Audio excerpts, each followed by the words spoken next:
पढ़े जी, बीच में बात बिल्कुल मत करना, कोई सवाल हो तुरंत पूछो, एकदम मन में कोई भी डाउट आता हो, कोई क्या मानेगा मानेगी, हमें कोई मतलब वास्तव में पूछना तुरंत एकदम, ठीक। टॉपिक पढ़ रहे हैं क्या? बजट।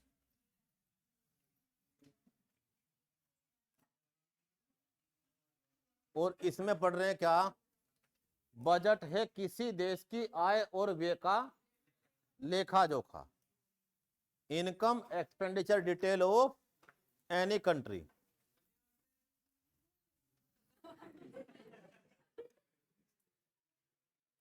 और बजट में पैसा आता कहां से और जाता कहां है?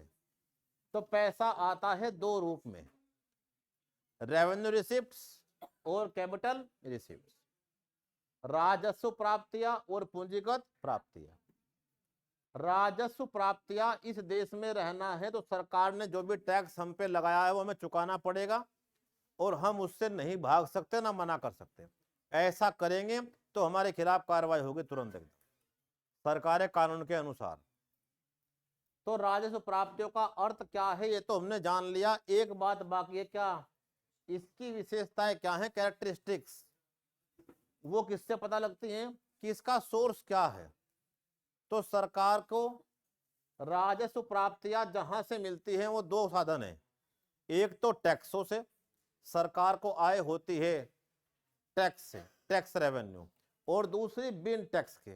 टैक्स वाली सारी कहानी हमने कल पढ़ ली कि टैक्स होते हैं दो प्रकार के, डायरेक्ट और इनडायरेक्ट।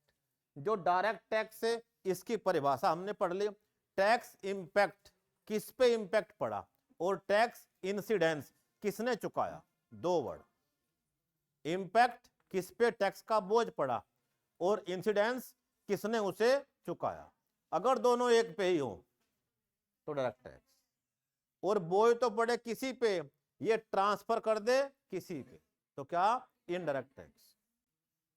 प्रत्यक्ष कर कौन कौन से लगाती है केंद्र सरकार, हमने सारे लिख लिए, और कौन कौन से लगाती है स्टेट गवर्नमेंट, ये सारे लिख लिए। अप्रत्यक्ष कर सब खत्म हो चुके हैं, और कौन आ गए उनके स्थान पे, जीएसटी, जिसका हिस्सा कैसे बढ़ता है, आधा आधा, आधा सेंटर को आधा स्टेट को। जीएसटी कब से लागू हुई, 17 इनडायरेक्ट टैक्स खत्म करके क्या है ये, जीएसटी, वस्तु एवं सेवा कर, ठीक, जिसकी 4 दरें हैं, 5, 12, 18 और 28। अब 95% जो आर्टिकल हैं वो कहाँ आ गए हैं, 5% वाली कैटेगरी में, और कुछ ही ऐसे आर्टिकल हैं जो स्वास्थ्य के लिए हानिकारक है, जैसे कोल्ड ड्रिंक, जैसे सिगरेट, ऐसे कुछ सामान कहाँ हैं, अभी आ गए हैवी में, ठीक। सारे ईवी कार हो कोई भी हो, सब कहाँ है, 5% जीएसटी में। अर्थात सरकार को आय होती है या तो टैक्सेस से, डायरेक्ट टैक्स से या इनडायरेक्ट टैक्स से, ठीक, और सरकार को बिना टैक्स के भी इनकम होती है, गैर कर राजस्व, नॉन टैक्स रेवेन्यू। सरकार को बिना टैक्सों के भी पैसा आता है, गैर कर राजस्व। जो नॉन टैक्स रेवेन्यू है, सेंटर को अपना मिलता है और स्टेट को अपना मिलता है।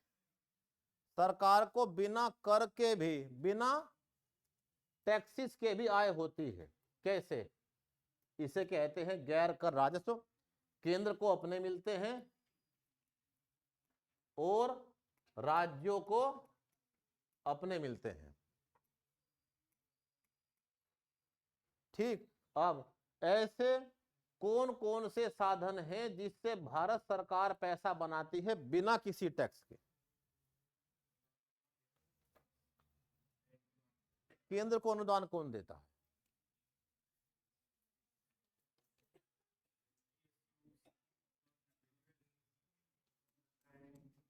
सरकारी जो कंपनियां हैं, जो सरकारी कंपनियां हैं सेंट्रल पीएसयू, सेंट्रल पीएसयू, इनका लाभ किसका है? जब कंपनी भारत सरकार की है तो लाभ भी किसका है? ये कैसी आय हुई? ये इनकम हुई विदाउट एनी टैक्सेस, कोई टैक्स नहीं। चेक कर लो।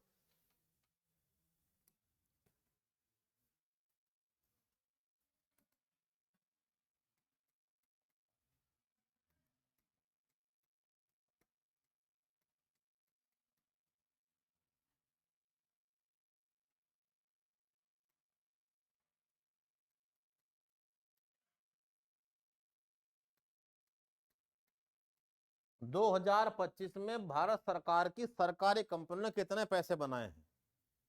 और सरकारी कंपनी काम कर रही है, जो तुम गैस इस्तेमाल कर रहे हो किसकी है? वो सरकार की, इंडियन ऑयल। जितना भी तुम तेल लेते हो प्राइवेट, तो इसमें बहुत कम है, सारा कौन दे रहा है तुम्हें? तेल हो गैस हो, ठीक। ऐसी बहुत सारी कंपनियां हैं, 350 कंपनियां किसकी? सरकार की, जो काम कर रही हैं। Indian central public sector undertakings achieve record financial performance in 2025 with combined profit. सरकार की कंपनियों ने कमा के दिए हैं 5.3 लाख करोड़। कितने पैसे? तो कोई टैक्स थोड़ा ही है, सरकारी कंपनी चल रही है, वो भयंकर प्रॉफिट में है। इतने भयंकर प्रॉफिट में रिकॉर्ड टूट गए। क्यों? एक देश से हम क्या ले रहे थे? सस्ता तेल। बाजार में तेल का भाव है 60 से 80 डॉलर प्रति बैरल, ठीक। और हमें एक देश, क्योंकि उस पर बहुत सारे प्रतिबंध है, वो दे रहा है बाजार भाव से 1/3 दाम पे, कि 30% कम पे दूंगा, तुम ले जाओ, मेरे पास तेल ही तेल है।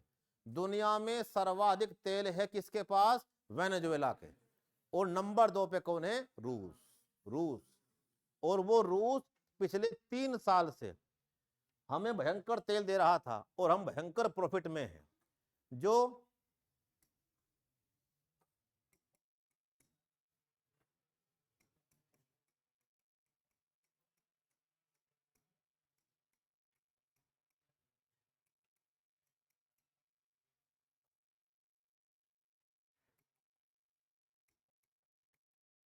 ऑयल और गैस सेक्टर कंपनियां हैं, इनके प्रॉफिट कहीं कहीं 1000% बढ़ गए। क्यों? सस्ता तेल सरकार को तो मिला और कंपनियों को सस्ते में मिला, लेकिन तुम्हें उसी भाव मिला। सरकार ने सस्ते तेल का प्रॉफिट तुम्हें नहीं देने दिया।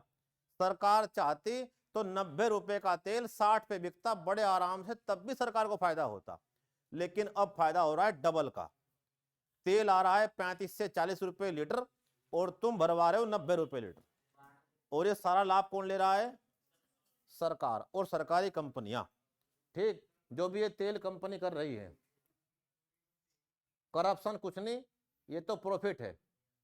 तुम्हारी कंपनियां हैं और वो लाभ में है। लाभ भी कैसा है? हजारों हजारों करोड़ का, ठीक। जिसने भयंकर नोट छापे हैं उसका नाम कौन है?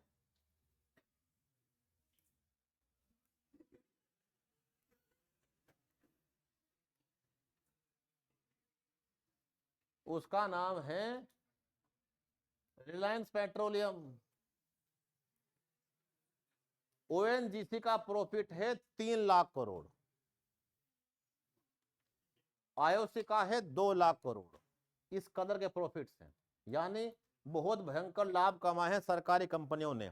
और उसके लाभ का सारा हिस्सा सरकार का, बात खत्म, सरकार को आए बिना करके, ठीक। दूसरी बात, अगर मैं कागज पे लिख दूं 2000 और तुम स्वीकार कर लो, ठीक है इसके लिए मर जाएंगे हम, और आज से हमारी जिंदगी यही है बस, और इन कागजों को हम सब कुछ मान लेंगे अपना, ठीक। लड़ेंगे मरेंगे सब करेंगे इनके लिए ही। किसी पे लिख रखा 1000 रुपये, किसी पे लिखा हुआ 500, 100, 200, और तुम इन्हीं कागजों को सब माने बैठे, पूरे दिन मेहनत करके कागज लिया तुमने, एक कागज छाप रहा हूं मैं, और तुमने कागज कोई 2000 मान लिया, पूरे जीवन भर भागे फिर रहे, पूरे महीना काम किए, 10 कागज मिले, 10 कागज मिले, कागज कोई वैल्यू है? कुछ वैल्यू नहीं है। लेकिन मैंने 2000 लिखा, एकदम से वैल्यू 2000, क्या लगा मेरा? कुछ भी नहीं लगा। कागज लगा, थोड़ी बहुत साइन लगी, बात खत्म। कागज कितने का हो गया? 2000 का। ये काम कौन करता है भारत में? आरबीआई। आरबीआई। तो आरबीआई अगर कुछ भी कमाएगी, ऐसे कागज कर कर के जारी, कमा दिया भयंकर नोट। उधर तो कागज पे लिखना पड़ता है, एकदम से वैल्यू 2000। ठीक क्या? तो इसके लाभ किसे मिल रहे हैं? अगर तुम इतने ही वैल्यू का गोल्ड हमें देते तो तुम्हें गोल्ड लाना पड़ता, छापना पड़ता कुछ ना कुछ उसके ऊपर, तब हमारे पास आता, उसकी वैल्यू होती। तुम कल ही कह देते कि हमने बंद कर दिया, हम कहते कोई बात नहीं, हमारे घर रखा, टेंशन फ्री, पता नहीं कितने बंद करके चले गए और कब तक के पड़े। अर्थात इसकी अपने आप में वैल्यू है, लेकिन इसकी कोई वैल्यू है? सरकार ने कहा 1000 और 500 के बंद, हमने कहा तुरंत सारा काम छोड़ो, कहाँ चलते हैं? हमें पीट रहे हैं, लट बरस रहे हैं ऊपर से, हम चूं भी नहीं कर रहे कि बाबूजी ले लो एक बार। ठीक क्या? क्या खेल था ये? इसे कहते हैं क्या? Printing currency. इससे पैसे बनते हैं। तो ये करेंसी कौन जारी कर रहा है? आरबीआई। जारी करके नुकसान है फायदा? फायदा सरकार को कैसा हुआ? टैक्स लगाया कोई? ये कोई टैक्स नहीं, ये तो बिना टैक्स के होने वाली आई है। चेक करो, आरबीआई प्रॉफिट 2025,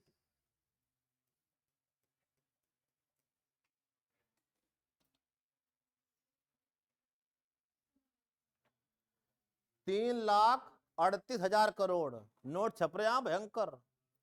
जिसका भी पढ़ लोगे लाख करोड़ में चल रहा कार्यक्रम। ठीक क्या? 3.38 लाख करोड़ तो क्या है 2024-25 का, और जो 25-26 से मिलेगा 3.5 लाख करोड़। तो सरकार ने कितने पैसे बना दिए? 3.5 लाख करोड़। किससे? बिना टैक्स के। उसकी एक संस्था कार्य कर रही है, वो सरकारी है और वो पैसे कमाती है। तो पैसे किसके हो गए? इकोनॉमी कितनी आसान है अगर तुम समझ लो तो। इसमें कोई रटने वाली बात है? ये तुम्हें पता ही है नोट कौन छापता है। तो आरबीआई के लाभांश। दूसरा, ये रेलवे किसकी? सरकार की, हमारे तो है नहीं। ठीक क्या?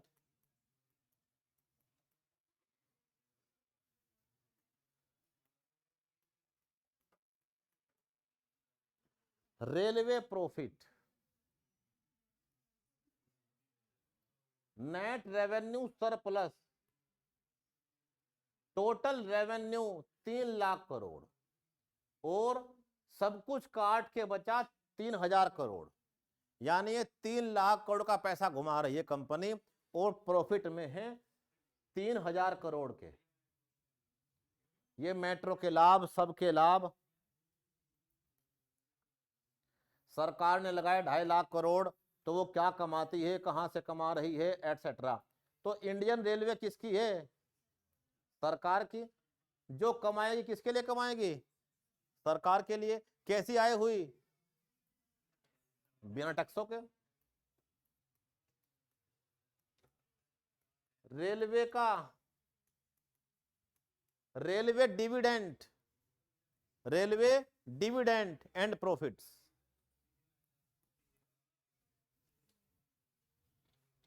कैसी आय चल रही है? सरकार के नॉन टैक्स रेवेन्यू, बिना कर के होने वाली आय। कर से फालतू तो क्या चल रहा कार्यक्रम? बिना कर का ही। आगे आ जाओ और बताओ सरकार कहां से पैसे बना रही है?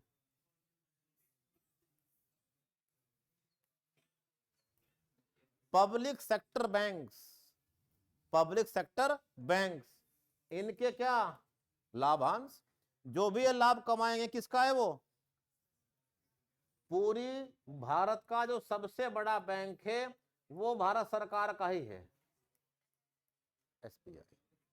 दुनिया के सुनते रहे ना, टॉप 100 बैंकों में पूरे वर्ल्ड के जो एसबीआई है, कितना नंबर है इसका? 43। और दूसरा एक और बैंक है एचडीएफसी। भारत के सबसे बड़े बैंक दो, सरकारी सबसे बड़ा बैंक कौन है? एसबीआई। और प्राइवेट कौन है? एचडीएफसी। खाली पब्लिक सेक्टर बैंक प्रॉफिट कितना? 1.78 लाख करोड़। यहां हजार हजार में कुछ नहीं चल रहा, लाख करोड़ में कार्यक्रम चल रहा है। ठीक क्या? और हमारे 500 खो जाए तो शाम तक परेशान। और यहां क्या चल रहा है? 1.78 लाख करोड़ रुपीस। किसने बनाए? फिलहाल 12 सरकारी बैंक हैं, पहले 22 थे, अब 12 हैं। 2 को सरकार कह रही है पूरे पूरे को बेचेंगे, बात खत्म, चक्कर में नहीं पड़ते इस काम के अंदर। 2 बैंक सरकार बेच रही है, एक का नाम है एक्सिस बैंक और एक का नाम है, बता दो। ऐसे तो प्राइवेट बैंक कैसे बेच रही सरकार? ना पंजाब बेच रही, ना जी, ना बैंक ऑफ बड़ौदा बेच रही। चलो ढूंढना, कोई बात नहीं है। कितने कमाए सरकारी बैंकों का प्रॉफिट? जोड़ दोगे तो कई लाख करोड़ है, 20 लाख करोड़ का मामला है। और ये किसका है? पोस्ट ऑफिस भारत सरकार का या आपका? अगर ये कुछ भी कमाएगा तो किसका होगा?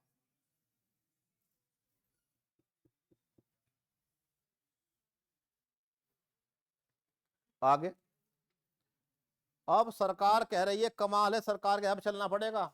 और सरकार चमत्कार कर रही है। एक विधायक बन जाए एक दिन का भी तो पेंशन उसकी पूरी जिंदगी, 2-4 रुपए की नहीं, 2.5 लाख रुपए की। कितने की? एमएलए की बात चल रही है, एमपी की बात करोगे तो और बड़ी है।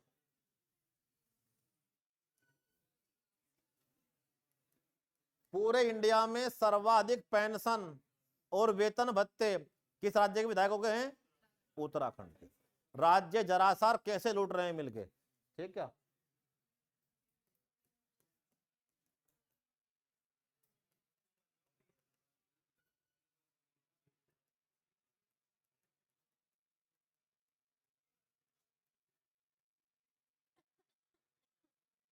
ये तो सिर्फ कहने के 40-60 हजार है, 2.5 लाख रुपए दुनिया भर के भत्ते मिलते हैं अलग अलग, ऑफिस का, कर्मचारी का, वाहन का।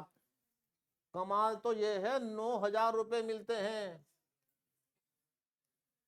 किसका? टेलीफोन का भत्ता 1 महीने का, जबकि रिचार्ज 400 रुपए का है। ठीक। तो पोस्ट ऑफिस, सरकार की नौकरी करने वाले सब आदमी, सरकार की नौकरी करने वाले सब आदमी, सरकार कह रही है तुम्हारा क्या काटेंगे हम।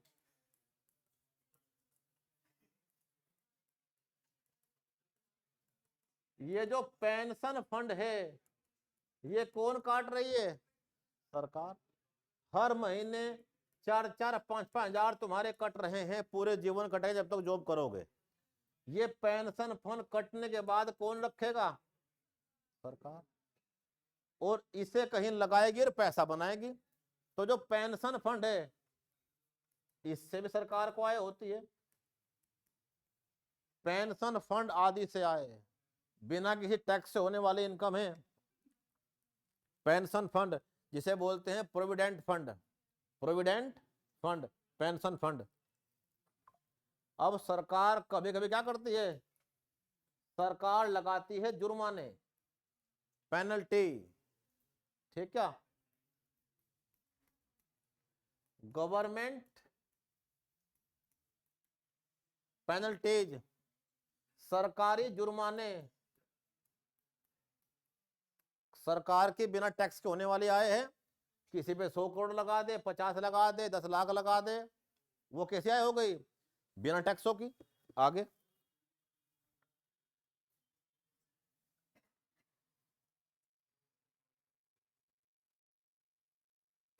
सरकार को केवल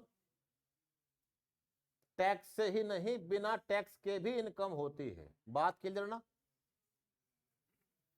तो इसी प्रकार से राज्यों के होती है। ये बताओ, क्या भारत सरकार के गवर्नमेंट हॉस्पिटल नहीं हैं? हैं क्या? जाके देखो एम्स में क्या हाल है। अगर नंबर मरने से पहले आ जाए तो बता देना। बहुत से लोग तो बेचारे बाहर ही पड़े हैं अपने मरीज को लिए धरती पे, और पता नहीं समय रहते नंबर आएगा भी या नहीं। और ऐसी बात नहीं, एम्स में दुनिया भर की रिसर्च फैसिलिटी इलाज चल रहे हैं, चाहे रुपया तो बचे एक, लेकिन कैसा हुआ? बिना टैक्स का। तो गवर्नमेंट हॉस्पिटल एटसेट्रा ऐसी बहुत चीज सरकार के पास है, जहां सरकार क्या दे रही है? सुविधाएं, और बदले में क्या ले रही है? तुरंत पैसा। जैसे केंद्र को मिलती है आय, ऐसे राज्यों को मिलती है विदाउट एनी टैक्स। टैक्स से अलग भी आय होती है, तभी तो नाम क्या है? Non tax revenue. तो अब जैसे सरकारी कंपनियां हैं केंद्र सरकार की, ऐसी किसकी हैं? राज्य की सरकारी कंपनियां हैं। उत्तराखंड राज्य की सरकारी कंपनियों के नाम बताओ किसी के, तुम जानती हो।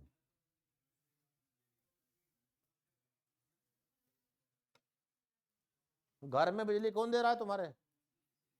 सरकार। और कौन सी कंपनी वो? यूपीसीएल। किसी कंपनी हुई? सरकार की। हर एक आदमी से 7 रुपये यूनिट, कंपनियों से और महंगा, कमर्शियल से और महंगी, कौन दे रहा है? आम जनता। तो सरकार की जितनी भी कंपनियां हैं, यूजेवीएन क्या करती है? बिजली बनाती है, ठीक। यूपीसीएल बिजली बेचती है। Power transmission corporation of Uttarakhand limited बिजली ट्रांसमिट करती है, तारों में भेजती है, इस प्रकार से। तो ये सारी कंपनियां किसकी हैं? गढ़वाल मंडल विकास निगम किसका है? गेस्ट हाउस है, पैसे लेते हैं। कुमाऊं मंडल विकास निगम, उत्तराखंड रोडवेज, सब किसकी है? तो ये सब वो आए हैं सरकार की, जो सरकारी कंपनियों से होती है, बिना टैक्स के होती है। आगे, क्या इनके पास भी बैंक है राज्य वालों के? हाँ है। कौन से? अब हम उसका नाम नहीं कहने के, हम तो कहेंगे स्टेट बैंक। राज्य के बैंक, कोऑपरेटिव बैंक हो, कोऑपरेटिव बैंक, ग्रामीण बैंक हो, कोई भी हो, राज्य के बैंकों का लाभांश, डिविडेंड ऑफ स्टेट बैंक, ठीक। सेंटर के पास रेलवे है, तो इनके पास भी साधन परिवहन के होंगे। कौन? बस हो या कुछ भी। स्टेट ट्रांसपोर्ट,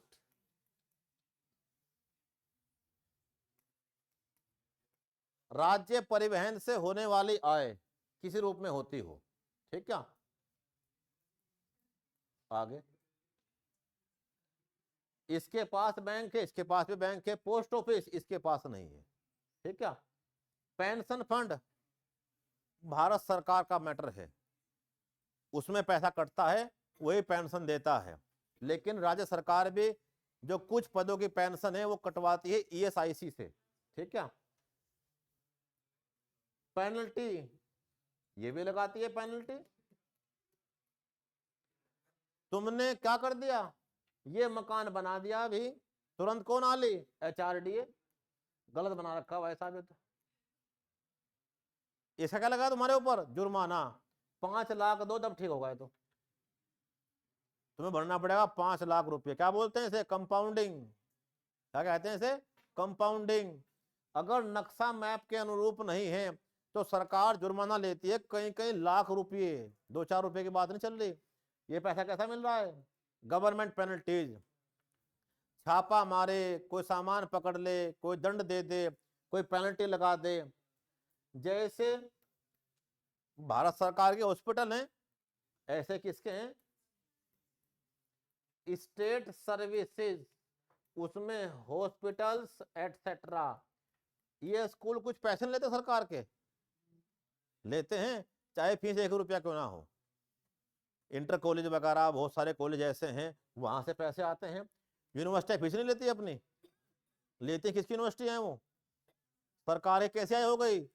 बिना टैक्सों के, सुविधा के बदले पैसा लिया उन्होंने, तो कैसे आई हो गई? सेंटर अपना लेता है और स्टेट अपना लेता है। इतनी बात आपके दिमाग में आ गई। अब चलते हैं वही।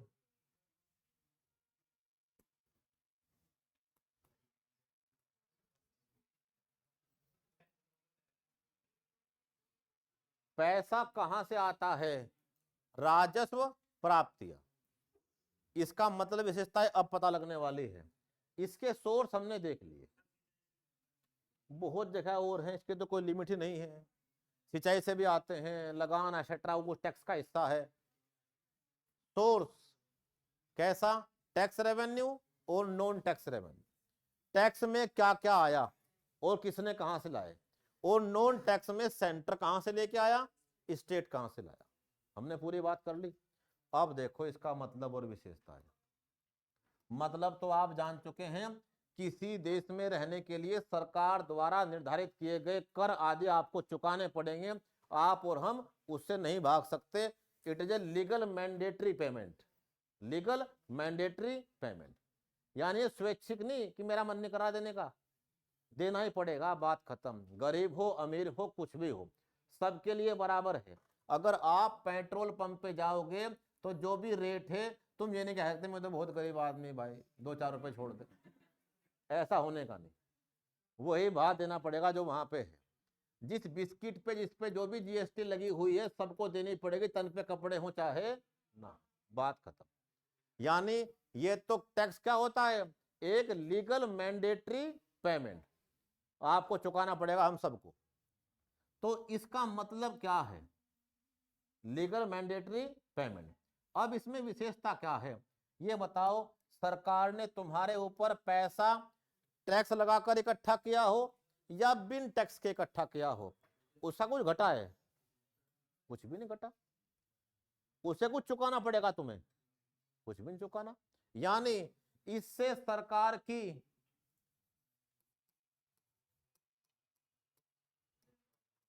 देनदारियों में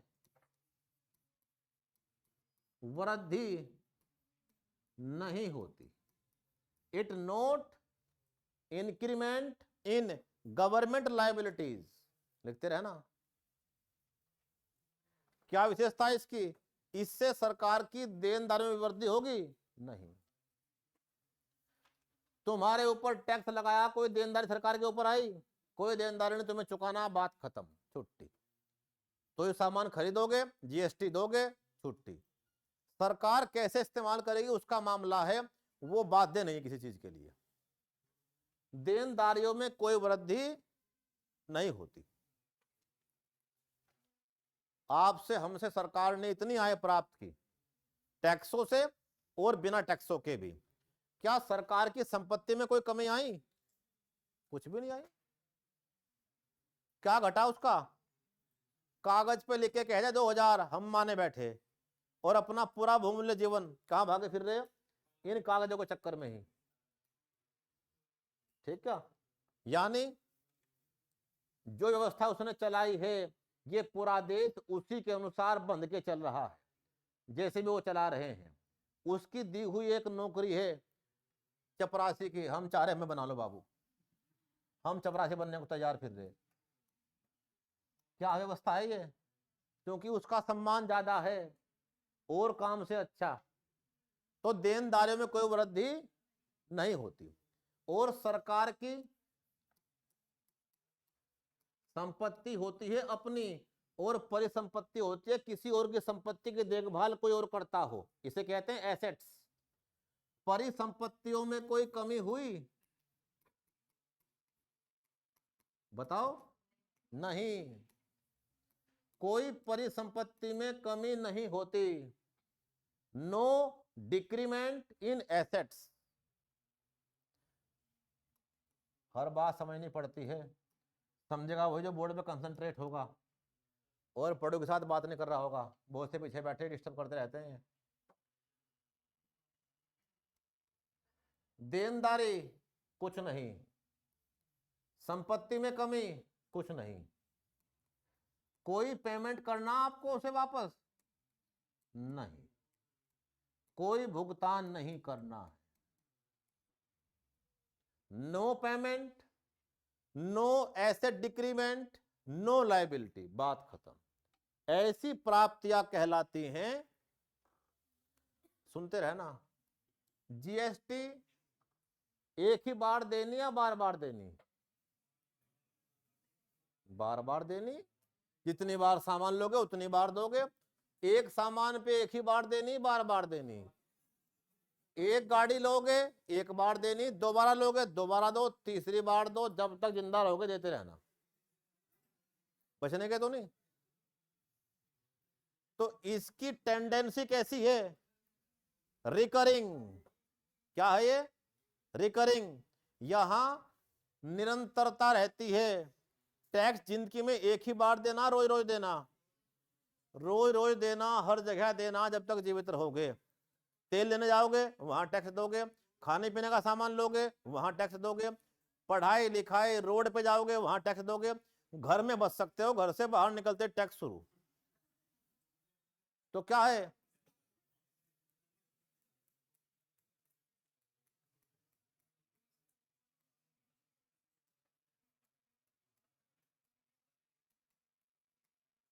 इसकी प्रवृत्ति कैसी है?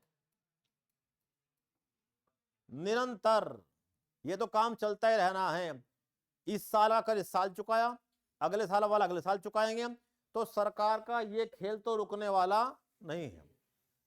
नोट छपने बंद हो जाएंगे।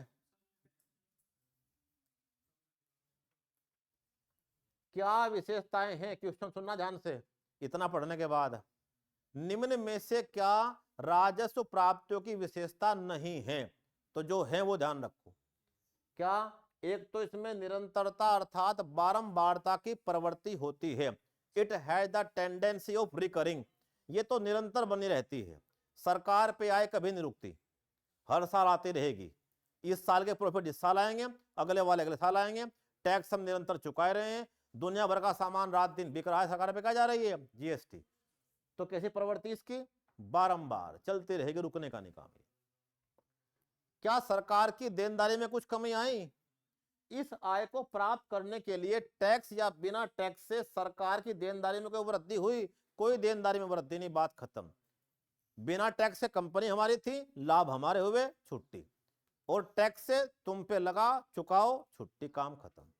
हम क्या करेंगे वो हमारा मामला है। सुनना ध्यान से जरा, सरकार क्या करेगी उसका मामला है। आप और आने वाली पीढ़ियां यहां मांग रही हैं एजुकेशन, और वो भी कैसी? ऐसी वैसी नहीं।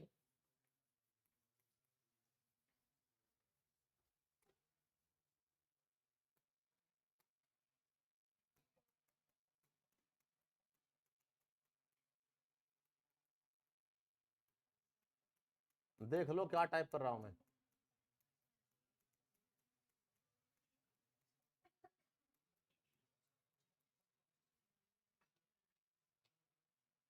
China government school infrastructure.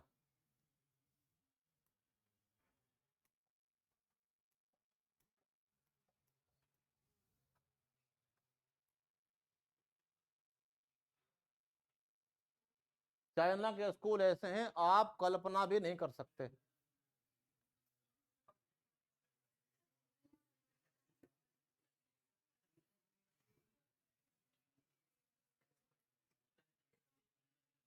और जो कोई आप वाले देख ले, ये क्या?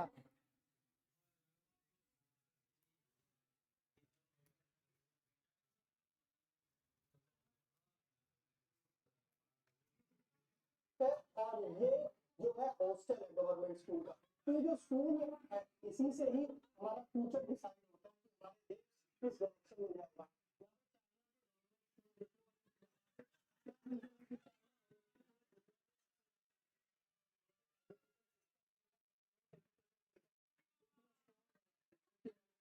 कंट्री को। यानी जिनके सरकारी स्कूलों में एस्ट्रोटप लगे हुए हों तो वो कितने आगे होंगे और वो कितना इन्वेस्टमेंट करते होंगे, ठीक है। और जो कोई हमारे का हाल देख ले, दीवार टूटी पड़ी तो साल भर टूटी पड़ी, कोई नहीं देखने वाला, ना मास्टर पढ़ाने चाहते ना बच्चे पढ़ना चाहते, ठीक है। और कितना बुरा हाल है। गवर्नमेंट स्कूल है, ये एकेडमिक ब्लॉक है और ये जो है हॉस्टल है गवर्नमेंट स्कूल का। तो ये जो स्कूल है तभी तो आते हैं इनके मॉडल। फ्यूचर डिसाइड होता है कि हमारे देश किस डायरेक्शन में जाएगा। यहाँ पे चाइना में गवर्नमेंट स्कूल देख लो, और यहाँ पे क्या रीजन है कि चाइना ओलंपिक में दुनिया में सबसे ज्यादा मेडल लेके आता है। उनके एजुकेशन सिस्टम है, इनका गवर्नमेंट एजुकेशन सिस्टम है जो इतना स्ट्रॉन्ग बनाता है इनकी लाइफस्टाइल को, इनकी कंट्री को। यानी तुमने देख लिया अंतर। अब सरकार या तो इस पैसे को तुम्हारी पढ़ाई में लगा दे, या वो क्या कह रही कि भाई साहब हम तो लगाने वाले 600 करोड़ और 20 दिन के ऊपर लगा देंगे, कुंभ में लगाएंगे, यहां तुम्हारे पास नहीं लगाने के। या तो 600 करोड़ में इस एक जिले के स्कूल बन जाते वर्ल्ड क्लास, वर्ल्ड क्लास, या बस एक होगा आयोजन 20-30 दिन का। अब इसे बना के वोट मिलने की संभावना कम थी, यहां संभावना कुछ ज्यादा है कि तुम्हें महज भेज दिया, तुम्हारा पैसा है और धर्म काम में लग रहा है, अब वोट ना दी तो तुम्हारी खैर नहीं। यानी क्या, अब सरकार तय करेगी क्या होगा, ये पैसा कहां लगाया जाएगा। तुम्हें झंडे लिए फिरते रहना है या ठीक। उनके बच्चे कहां पढ़ रहे हैं, विदेशों में, वर्ल्ड क्लास यूनिवर्सिटी में।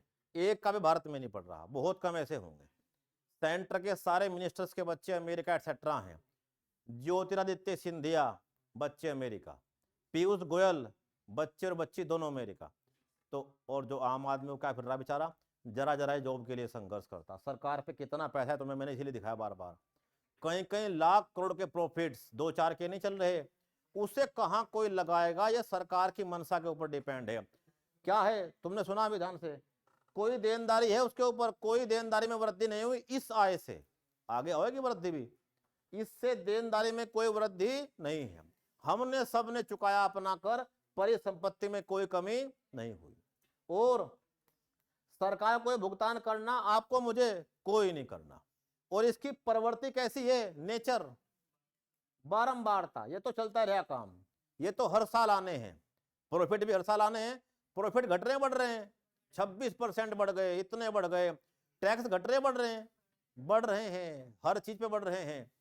तेल मिल रहा है 1/3 दाम पे और हम भर रहे हैं डबल ट्रिपल दाम। हमारे पड़ोस के देश में जहां तेल हम ही देते हैं वहां हमें सस्ता। श्रीलंका का नाम लो, चीन का नाम लो, चीन तो अपना मंगवाता है, नेपाल का, भूटान का, वहां तेल हम ही देते हैं लेकिन सस्ता। अब सरकार की मनसा वो क्या खर्च करेगी, इतनी बात आपने समझ ली।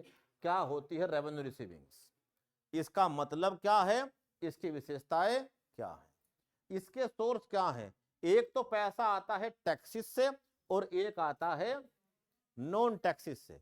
सेंटर पे कहां से आता है और स्टेट पे कहां से आता है। उम्मीद है इतनी बात आपके दिमाग में एकदम क्लिक कर गए और अच्छा क्या चीज होती है। अब चलते हैं आगे, पूंजीगत प्राप्तियां क्या होती हैं। इकोनॉमी तो बहुत इंटरेस्टिंग है अगर आप समझ लो तो। पूंजीगत प्राप्तियां,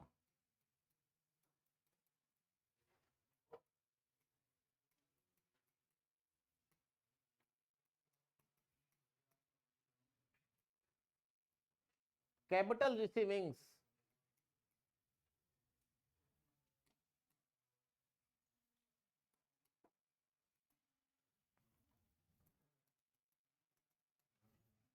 कैपिटल रिसीविंग्स। अब पूंजीगत प्राप्तियां क्या होती हैं, किसकी, केंद्र की क्या होती है और राज्य क्या होती है। अब एक का वर्ड का मतलब तो आप समझ गए थे, क्या इसमें पढ़ क्या रहे हम, बात तो वहीं चलनी है। पूंजीगत प्राप्तियों का अर्थ और विशेषताएं क्या हैं, मीनिंग एंड कैरेक्टरिस्टिक्स। और इसके स्रोत क्या हैं, इसका सोर्स क्या है। तो अब हम जो पढ़ रहे हैं वो क्या पढ़ रहे हैं, पूंजीगत प्राप्तियों के सोर्स क्या है, कहां से पैसा आता है इनमें। तो पहले इसका मतलब बताओ।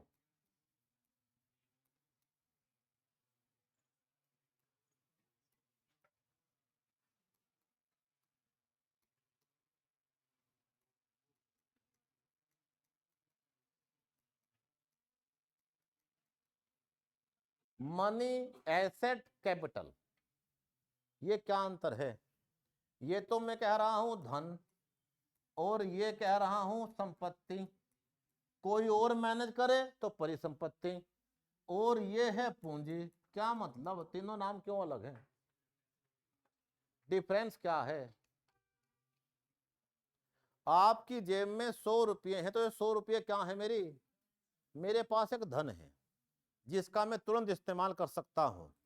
ये एसेट्स दो प्रकार के होते हैं, मूवेबल और नॉन मूवेबल। मूवेबल तो क्या, ये पैसा मेरे साथ साथ चलता रहेगा, तो कैसे एसेट हो गए, मूवेबल। और ये बिल्डिंग कहीं नहीं जाने की, कैसा एसेट हो गया, नॉन मूवेबल। दोनों की वैल्यू तो होगी, इसकी भी कोई वैल्यू होगी, इसकी भी कोई वैल्यू होगी। यानी क्या, संपत्ति या तो मूवेबल एसेट्स, मूवेबल और नॉन मूवेबल। क्लियर। धन, जो आपके पास कोई धन उपस्थित है, अलग अलग इसके भी रूप है। क्या गोल्ड कोई धन नहीं है, है? बहुत बेशकीमती है, ठीक है। तो इसके अलग अलग रूप हैं, वो चेक, खाता, बैंक, अलग अलग रूप में ही आपके पास है। संपत्तियां भी आपके पास हैं। ये क्या चीज है, तभी तो वो नाम आएगा ऊपर। कैपिटल क्या है, व्हाट इज कैपिटल।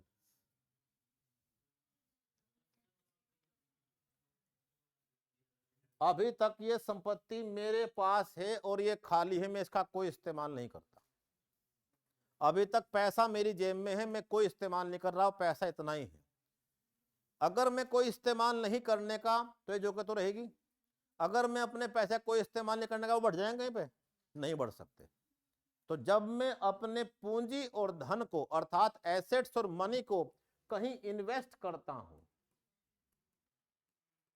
कहीं इन्वेस्ट करता हूं, लगाता हूं, और वहां से मुझे कुछ लाभ प्राप्त होता है, तो उसे क्या कहते हैं। अगर मैं अपने धन को कहीं निवेश कर दूं, तो क्या बन जाएगी ये मेरी अब पूंजी, कैपिटल। और अब मैं इससे पैसे कमा रहा हूं, तो यहां इसी की बात चल रही है। यानी सरकार की वो पूंजी जिसका सरकार निवेश कर रही है, इन्वेस्ट कर रही है। इस रोड में सरकार ने अभी रोड बनाई, सरकार की जेब में कितने पैसे रखे हुए खामखा नहीं बढ़ने के, जब तक वो क्या नहीं करने की, उसका इन्वेस्टमेंट। उसने इन्वेस्टमेंट किया, एक एक्सप्रेस वे बनाया तुरंत एकदम, रुपये लगे 1 लाख करोड़, कोई बात नहीं। अब जितने लोग इस पे को जाएंगे, हर एक आदमी देगा 150 रुपये, 200 रुपये, 700 रुपये ट्रक वाले, हैवी ट्रक वाले, तो पैसा शुरू आना। तो जब अपनी संपत्ति अर्थात एसेट्स और मनी को आप कहीं निवेश करते हैं, तो वो क्या बन जाती है, पूंजी, जहां से आपको कोई लाभ प्राप्त होता है। तो गवर्नमेंट के ये वो एसेट्स हैं जिन्हें सरकार निवेश करने के लिए कहीं से ले रही है। कहां से ले रही है, सेंटर कहां से ले रही है, और स्टेट कहां से ले रही है, इनके सोर्स क्या है।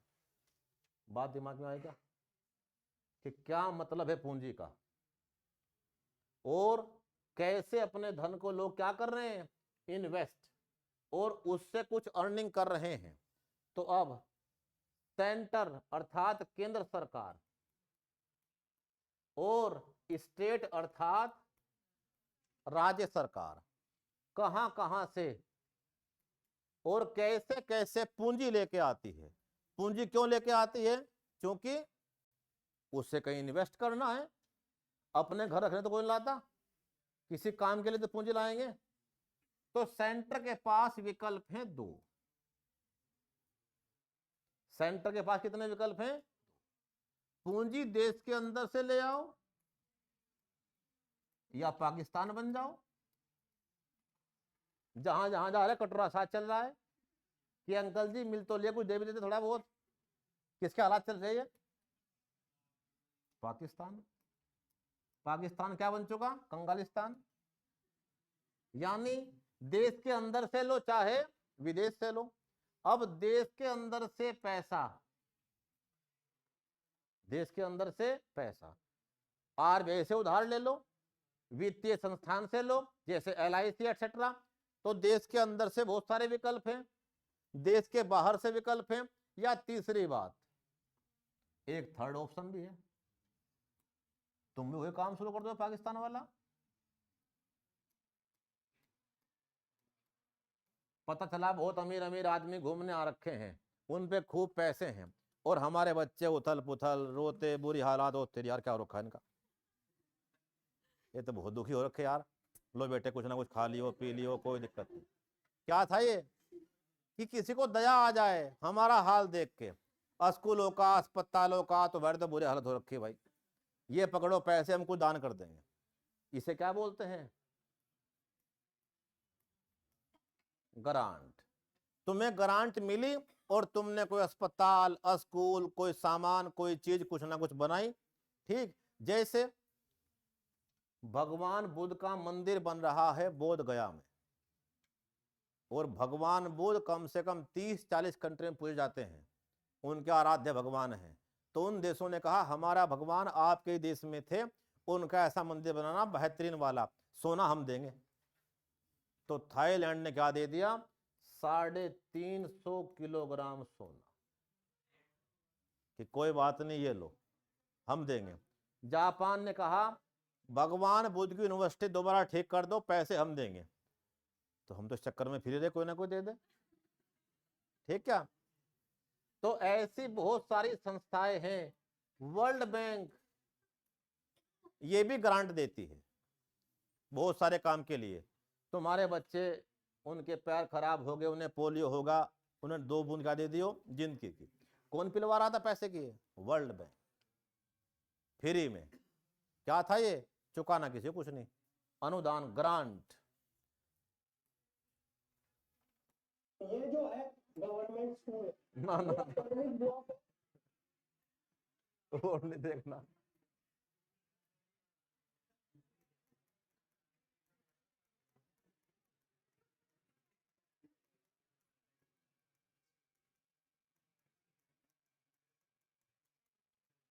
दुनिया भर के लोग क्या कर रहे हैं इंडिया के अंदर? चैरिटी, अलग अलग रूप में। बिल गेट्स एटसेट्रा, अस्पतालों में, स्कूलों में, बहुत जगह प्रोग्राम चला रखा है इन लोगों ने, जहां देश के अंदर ही क्या कर रहे हैं?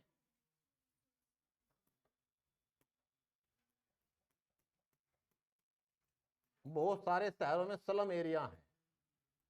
ठीक, जो मुंबई स्लम एरिया है, इन्हें डेवलप करने में योगदान अस्पतालों में, स्कूलों में बहुत जगह कौन कर रही है? वर्ल्ड की बड़ी बड़ी संस्थाएं, जैसे चैरिटी, अस्पताल, स्कूल, बच्चों की पढ़ाई, किताब, कपड़े, दवा, ये सब काम। तो ये तो हो गया अनुदान, ये तो वापस नहीं करना, खाया पिया खेल खत्म। ठीक, पैसा मिला था हमने इस्तेमाल कर लिया। दूसरा, विदेश से अब क्या आएगा? कर्ज। पूंजी लेके आओगे आप, किसी काम के लिए तो लाओगे, खामखा तो लाने के नहीं। अर्थात डेट, कर्ज। केंद्र सरकार के पास तो विकल्प है, वह विदेश से कर्ज ले सकती है, और विदेश से कर्ज देने वाले होते हैं 2 प्रकार के, एक संस्थाएं और एक देश।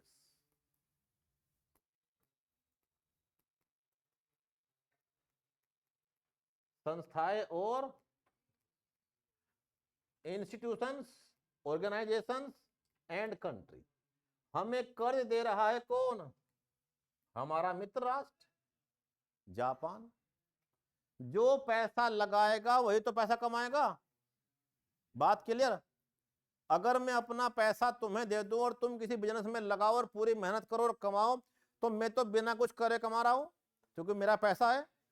तो अगर आपकी मेट्रो चल रही है और मेट्रो कुछ लाभ में है और उससे कुछ प्रॉफिट आ रहे हैं, तो पहले क्या चुकाएंगे? उसके लिए लिया गया कर्जा, जो कहां से लिया था हमने? जापान से।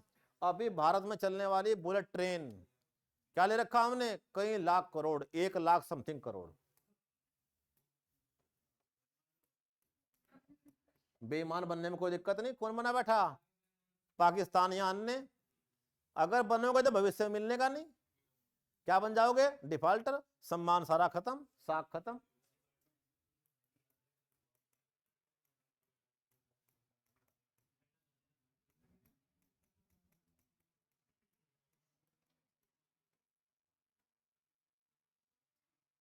जीरो 0.1% पे जापान से कर्ज लिया हुआ है 1 लाख करोड़ का। और क्या चलेगी उससे? भारत की बुलेट ट्रेन। ठीक क्या?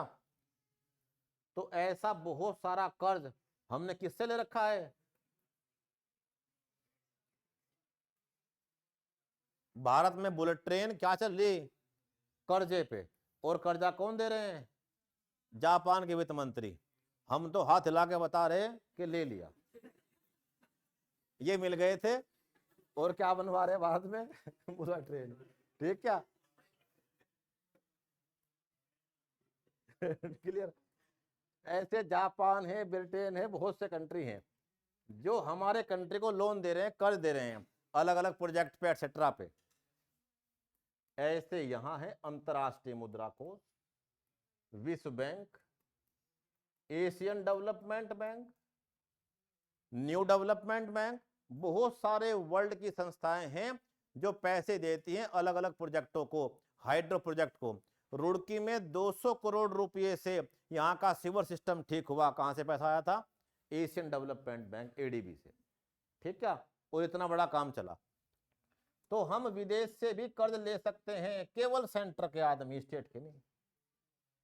देश के अंदर से तो आपके पास संस्था, बैंक सब उपलब्ध है, तो देश के अंदर से कर्ज लो, देश के बाहर से कर्ज लो, या कहीं से अनुदान मिल जाए, देश के अंदर से मिले, बाहर से मिले। भारत का सबसे बड़ा दानवीर अजीज प्रेम जी, अजीज प्रेम जी। ठीक, उनकी फाउंडेशन है जो बड़े दान करती है। कौन? टाटा। टाटा का सारा पैसा 60% कहां जाता है? ट्रस्ट को। जो कौन है? टाटा ट्रस्ट।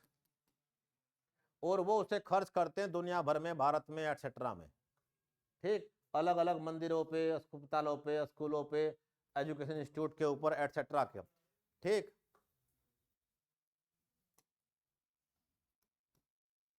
राज्यों के पास भी अपने विकल्प हैं, लेकिन बस दो।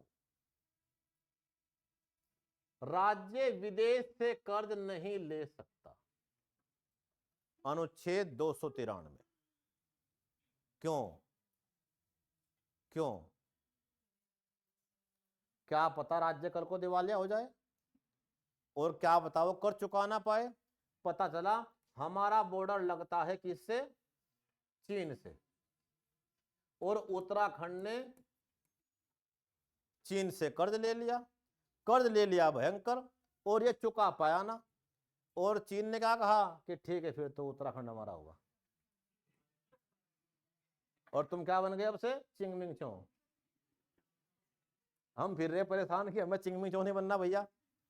तो क्या ऐसा कोई राज्य भारत की संप्रभुता को संकट में डाल सकता है? इन्हें अधिकार नहीं है। इन्हें कर्ज चाहिए तो हम दिलवाएंगे अपनी गारंटी पे।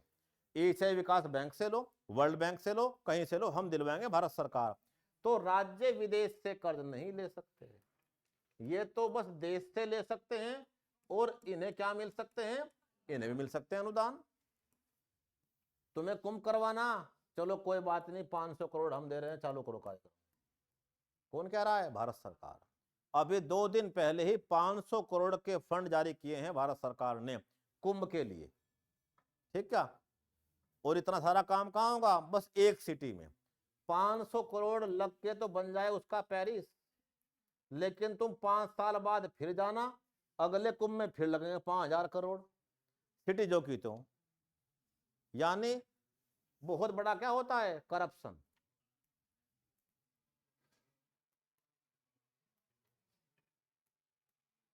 देश के अंदर से या तो ये किससे कर्ज लेते हैं, भारत सरकार से, और या किससे कर्ज लेते हैं, ये वित्तीय संस्थान से, फाइनेंशियल इंस्टीट्यूट से कर्ज लेते हैं, LIC से, बैंकों से, एटसेट्रा से, या किससे लेते हैं, गवर्नमेंट ऑफ इंडिया से। अब ध्यान से देखना जरा इसे, इसी में अगली बात है, क्योंकि हम तो क्या पढ़ रहे हैं, ये पूरा करना फिलहाल हमें। पूंजीगत प्राप्तियां क्या होती हैं, हमने पहले इसका मतलब समझा क्या है, कि सरकार कहीं से पैसा लेके जब इन्वेस्ट करते किसी काम में, क्या करने के लिए, कि या तो इससे सुविधा मिलेगी या इससे आय होगी। ठीक, तो इसके सोर्स क्या हैं, सोर्स हमने सेंटर के भी देख लिए और स्टेट के भी देख लिए। अब इसकी अर्थ और विशेषताएं क्या है, ये देखते हैं लास्ट बात। पूंजीगत प्राप्तियों की अर्थ व विशेषताएं, मीनिंग एंड कैरेक्टरिस्टिक्स। अब ये बताओ, चाहे तुम कर्ज देश के अंदर से लाओ, केंद्र सरकार चाहे राज्य सरकार कर्ज कहीं से लाए, अनुच्छेद 293 में तुम कहीं लिख लेना, राज्य सरकार विदेश से कर्ज नहीं ले सकती, state government can't borrow money from foreign countries etcetera. अनुच्छेद 293 के तहत राज्य सरकार विदेश से कर्ज नहीं ले, संविधान में मना कर रखा है इस बात को। भारत सरकार लेके देगी अपनी संचित निधि गारंटी के ऊपर। अब तुम कहीं से कर्ज लो, तुम केंद्र हो चाहे राज्य हो, क्या कर्ज चुकाना पड़ने का, चुकाना पड़ेगा। जब चुकाना पड़ेगा तो बताओ भुगतान में वृद्धि होगी कमी होगी,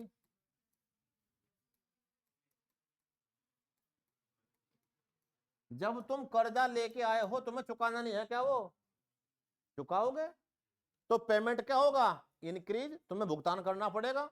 दूसरी बात लिखते रहना, इंक्रीमेंट इन पेमेंट्स। ये बताओ उत्तराखंड जब बना था 9 नवंबर सन 2000 को, तो इस पे कर्ज था 4,000 करोड़ का, और आज कर्ज है लगभग 80,000 करोड़ का। कितना, 80,000 करोड़ का कर्ज है। हर एक आदमी के ऊपर कर्ज बढ़ता जा रहा है, और कितना भयंकर विकास हुआ वो आप सबको पता होगा। यानी इतना भयंकर कर्ज लेके तो ये बन जाता स्विट्जरलैंड। तो कर्ज तो हमने भयंकर ले लिया है, लेकिन उस रेशियो में ना तो हम रोक पाए पलायन। एक दो आदमी सो लिए ना, उठा दो।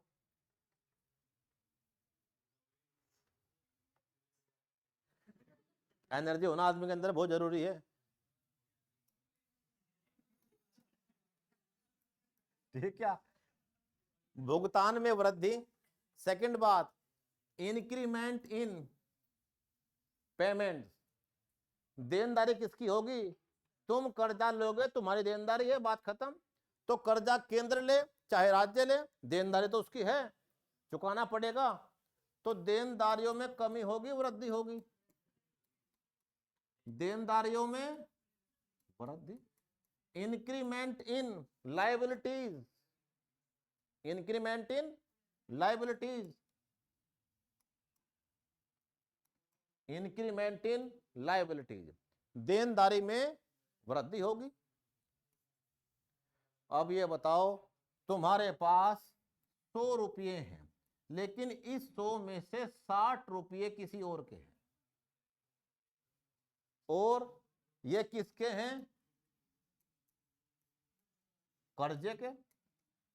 और तुमने मेहनत करके कुछ पैसे इकट्ठे किए, बचाए, पता चला तुम्हें 100 रुपये का व्यापार करके 20% का लाभ हुआ। अभी पूरी मेहनत करके पूरे साल, और इस 20% के लाभ में से जिसके 60% कर्जा है 60 रुपये, तुमने क्या चुकाया कि लो भाई 10 रुपये तुम ही लेके यार, हमारा क्या बचा, कुछ भी नहीं। संपत्ति घटी की बढ़ी? अगर तुमने कोई पैसा लेके काम कारोबार कर दिया है तो क्या तुम्हें उसके पैसे नहीं चुकाने? चुकाने हैं। क्या तुम्हें भुगतान नहीं करने? करने हैं। क्या तुम्हारी संपत्ति घटी की बढ़ी? तुम्हारी संपत्तियों में कमी आ गई है, चेक करके देख लो जरा एक बार।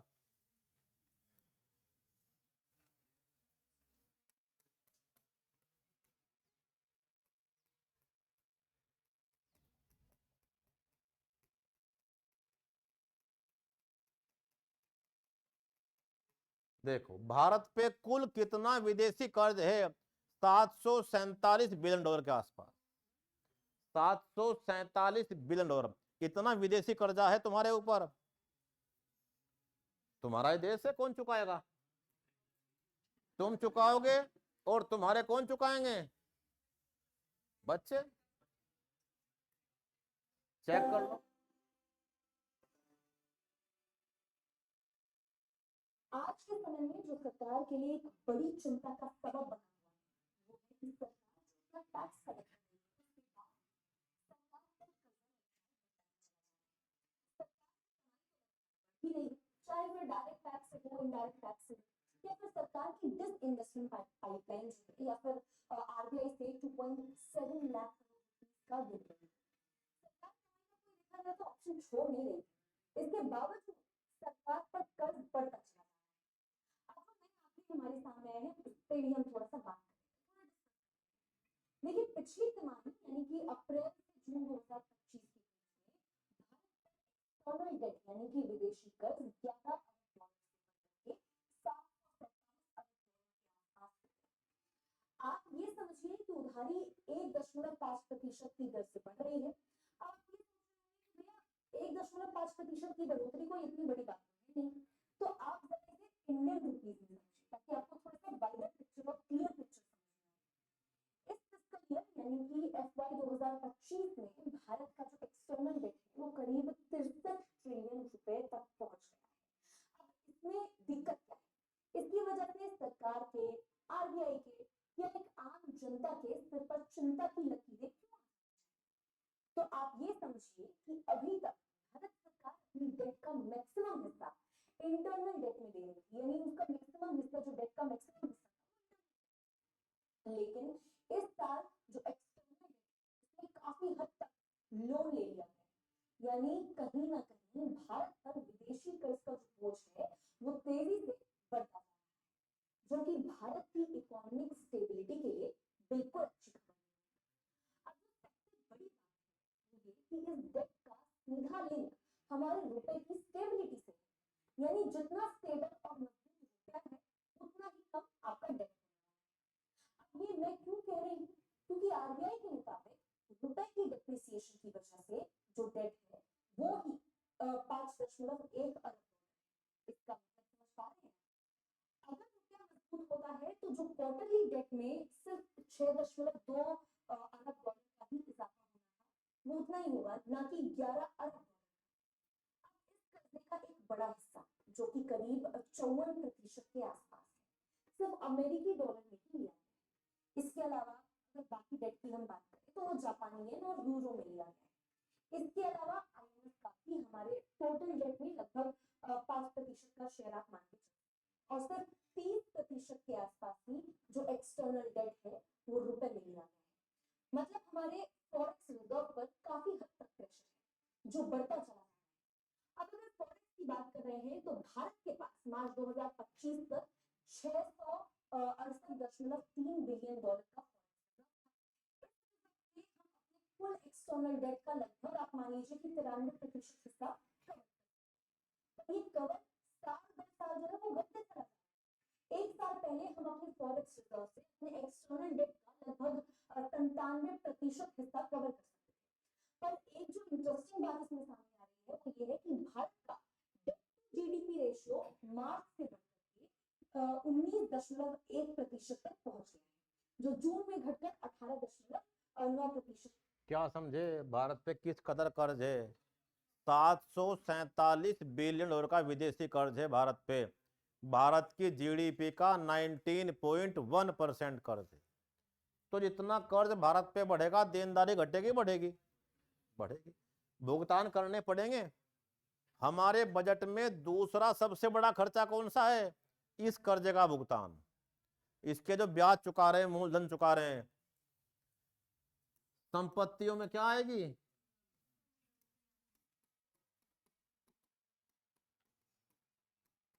बनी संपत्तियों में कमी होगी, डिक्रीमेंट इन एसेट्स। क्यों? जिस पैसे से हम काम कारोबार या देश चला रहे हैं वो चुकाना पड़ेगा। उसकी किस्तें जा रही हैं हर महीने। जैसे आप पूरे साल पूरे महीना मेहनत करें और किस्त जमा हम कटवा दें, और किस्त कटवा दें भयंकर खून फूके। ठीक क्या? कि और 2 पैसे कमाए थे, सारे कहाँ चले गए? किस्त में। ठीक। तो अब ये बताओ उसकी प्रकृति क्या थी राजस्व की? बारंबार, रिकरिंग। इसकी कैसी है? इसकी बारंबार। तुमने 100 रुपए कर्जा लिया है, तो जो कर्जा लिया वही तो चुकाओगे।